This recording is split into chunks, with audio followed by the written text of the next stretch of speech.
Donc 1 Corinthiens 14, verset 26. Donc si quelqu'un dans la page.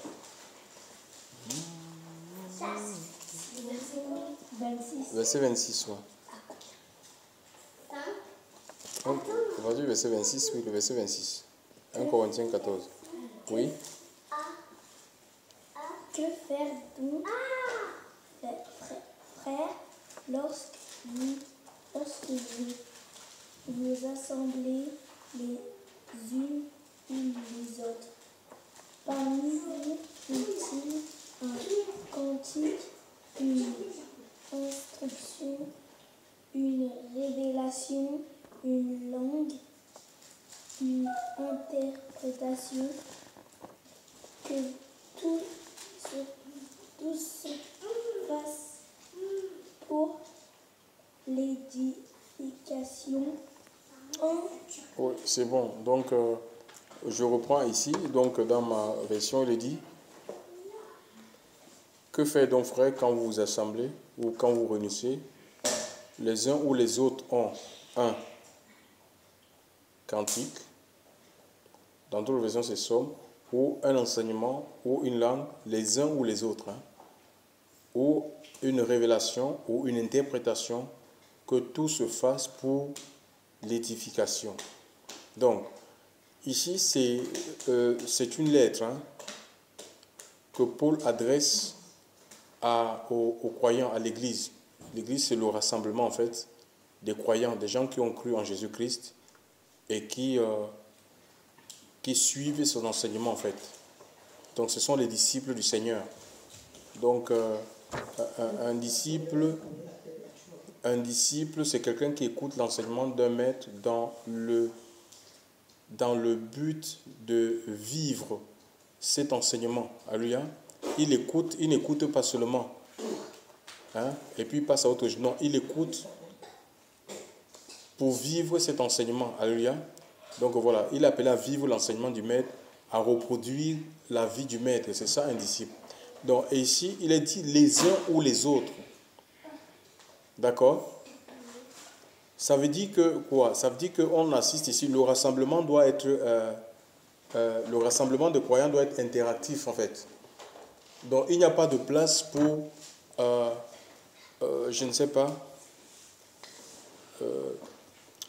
il n'y a pas de place pour, il n'y a pas de scène monologue ou soliloque, d'accord? Quand je parle de scène monologue, ça veut dire qu'on a une seule personne qui va faire son discours. On va écouter une seule personne. Soliloque, c'est quelqu'un qui parle et qui se parle à lui-même. On a vu ça donc dans certains milieux religieux, les gens sont assis, c'est-à-dire celui qui officie, pendant qu'il dit, il dit par exemple que le Seigneur soit avec vous, et lui-même il répond, et avec votre esprit. Donc c'est lui-même qui, c'est pas biblique ça en fait. D'accord? Pourquoi? Parce que chacun de nous est une pierre en fait. C'est une pierre vivante et nous devons apporter notre ce que Dieu a déposé en nous. Alléluia, la vie que Dieu a déposée en nous, le don que le Seigneur a mis en nous au service du corps. Parce que le corps, ce n'est pas seulement la bouche. Donc maintenant, si vous êtes dans un groupe qui se dit être groupe chrétien où les choses sont préétablies, tout est fait d'avant, le programme est réglé comme du papier à musique. On va dire, on commence par le chant, après intercession, après, je ne sais pas, les annonces, après la prédication, les offrandes, et que c'est répétitif, ce n'est pas la conduite de l'esprit. D'accord? Parce qu'on peut bien commencer par à prier ou à chanter. Donc on doit être sensible, nous devons être sensibles à la voix de l'esprit. Et nous sommes dans la liberté, dans cette liberté-là de pouvoir, qui que nous sommes, parce qu'on a quelque chose en fait. D'accord? On a quelque chose à apporter, on a quelque chose à donner aux autres. le corps soit épanoui. Donc, les uns ou les autres, donc chacun de nous doit se sentir impliqué. Mais déjà, si on n'a rien, on ne peut rien donner aux gens. Hein. Si notre cœur est vide, vous pensez qu'on va donner quoi? On ne va rien apporter. C'est bon, vous allez trouver quand il s'agit de la communion fraternelle, il y a des chrétiens, c'est comme si le diable les a cousu la bouche, quoi. Ils n'ont rien à dire. Ils attendent que ça finisse, les choses de Dieu finissent. Tu vas les entendre crier, sauter, sortir toutes sortes de bêtises. La Bible dit que l'iniquité ferme la bouche. Donc, il faut qu'on doit ouvrir nos cœurs, en fait. On doit ouvrir nos cœurs à la parole de Dieu pour être des instruments, pour que le Seigneur se serve de nous pendant ces moments, que l'Esprit de Dieu puisse se saisir de nous. Hein, parce que chacun de nous a un rôle à jouer. D'accord? Hein, il y a une portion de Dieu dans la vie de tous ceux qui ont reçu le Christ, Jésus. Donc, il faut être... si tu as quelque chose à apporter, il faut que ce soit spontané. Personne n'a le droit de te dire tais-toi. Même si tu te trompes, on a le droit de se tromper. Et la Bible est là pour nous corriger. Toute écriture inspirée de Dieu, utile pour enseigner, pour corriger, pour convaincre. On peut se tromper même en ce qui concerne les prophéties. C'est écrit dans la Bible. Hein. Donc, on retient ce qui est bon. Ce qui n'est pas bon, on met de côté. Et on avance comme ça avec le Seigneur. Donc, on voit ici les uns ou les autres. Donc, on ne désigne pas les gens. Hein, on ne peut pas désigner que c'est uniquement c'est telle sœur qui doit conduire la louange. Oui, je crois qu'il peut y avoir un minimum d'autres, mais il faut que nous soyons soumis au Saint-Esprit. Si quelqu'un a un chant, une révélation, une pensée du Seigneur, il ne faut pas qu'on dise que non, ce n'est pas prévu dans notre programme. Il faut que la personne se taise. C'est comme ça qu'on étouffe les ministères en fait, dans nos milieux. Tout le monde doit pouvoir s'exprimer, tout le monde doit pouvoir s'épanouir dans le rassemblement des croyants. Dans le livre de Éphésiens, pourquoi? Parce que c'est une diversité. Ça ne peut pas être les mêmes personnes. Alléluia. Ça ne peut pas être les mêmes personnes tout le temps. Par exemple, dans le livre de 1 Corinthiens chapitre 12, il est dit, à partir du verset 4,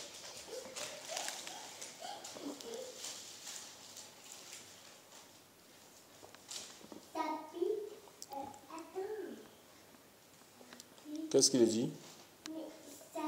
1 Corinthiens 12, verset 4.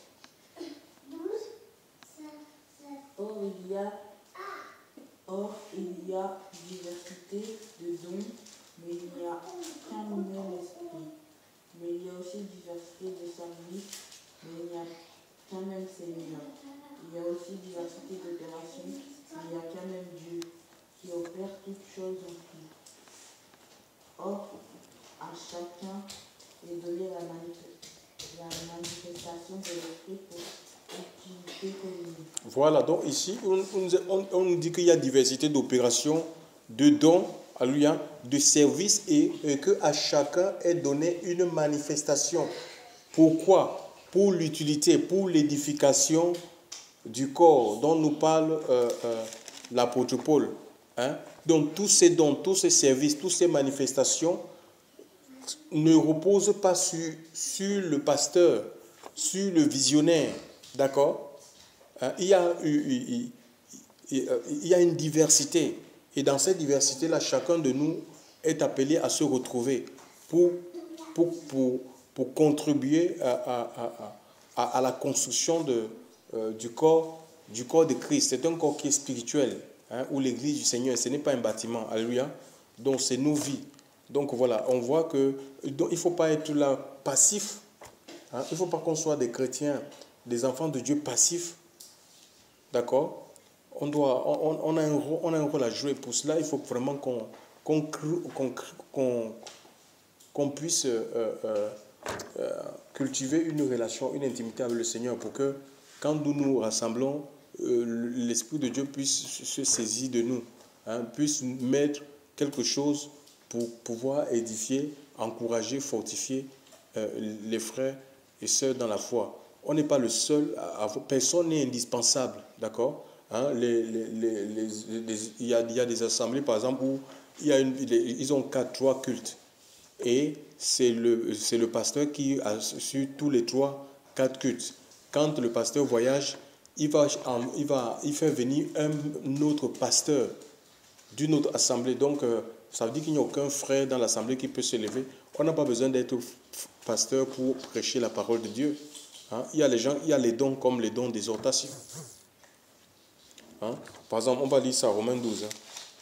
Romains chapitre 12. Romains chapitre 12 à partir du verset 4.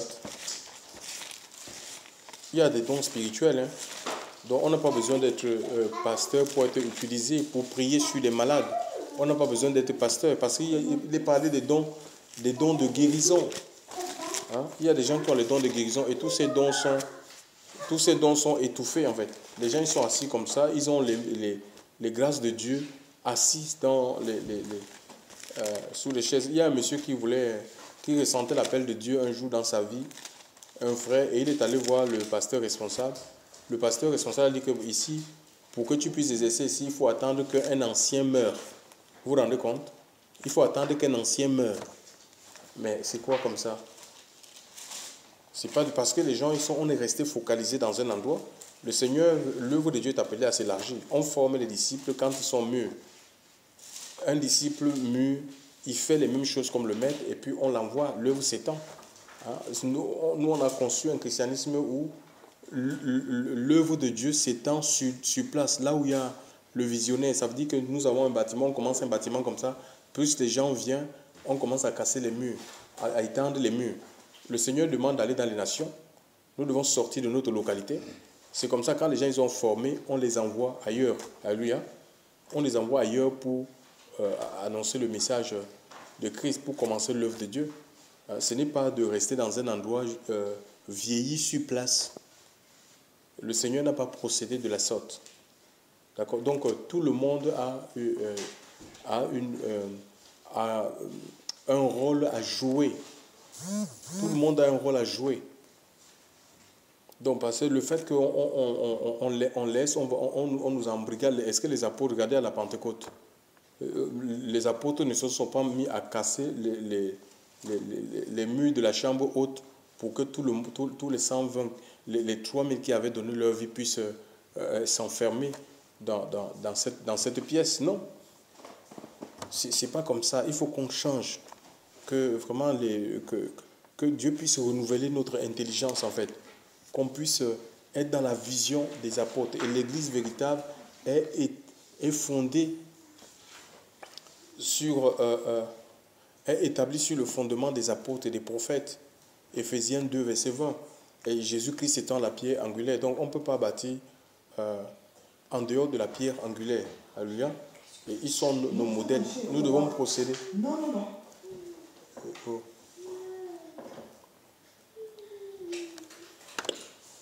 Oh. Oui, lis, ma soeur. Lis. Oui, Romains chapitre 12, verset 4. Qu'est-ce qu'il dit? Car comme nous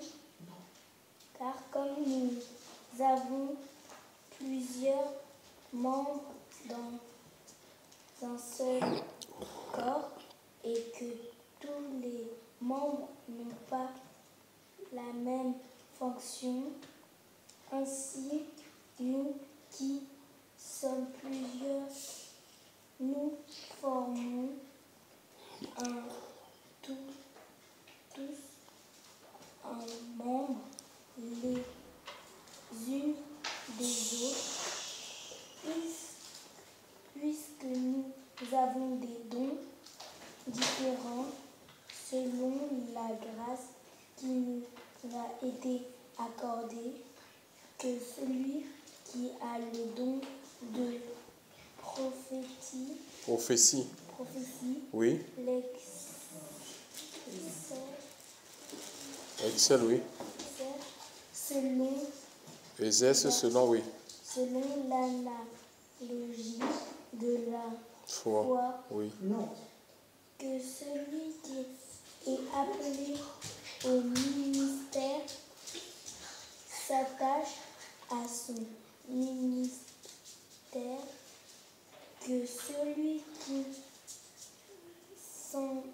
qui enseigne s'attache à l'enseignement, oui. Et celui qui exhorte à l'exhortation, que celui qui donne le fasse avec libéralité. Oui. Que celui qui préside, oui, celui qui a la tête, oui, le fasse avec zèle. Que celui qui pratique la miséricorde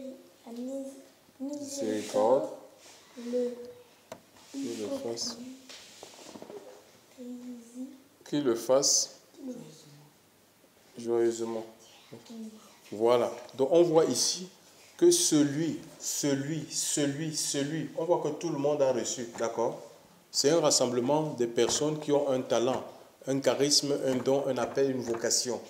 Donc, et ce n'est pas pour enterrer le talent là, d'accord? Un peu comme le Seigneur parle de cet homme à qui on avait remis un talent, et au lieu de fructifier ce talent, il a fait quoi? Il a enterré, il a mis sous le boisson. Donc il ne faut pas accepter que les gens te taisent en fait, que les gens t'empêchent d'exprimer les choses que Dieu a mis en toi, sous quelque prétexte que ce soit. Mais il faut être dans l'ordre, alléluia. C'est dans l'ordre, tout se fait dans l'ordre. Tu peux demander la parole, hein, quand dans ton cœur tu ressens que tu dois exprimer les choses de Dieu. Et voilà, donc, donc on n'est pas là pour écouter une seule personne. Voilà, c'est religieux en fait. Ça, c'est la religion, ça. Où on va, c'est le pasteur qui est l'homme à tout faire. Non, non, non, non. Tout le monde a quelque chose. Tout le monde a sa pierre. Tout le monde a apporté sa contribution pour l'édification de ce corps que nous formons. Gloire au Seigneur, on va prier Dieu, que le Seigneur puisse réveiller les dons. D'accord? Que le Saint-Esprit puisse réveiller les dons en nous.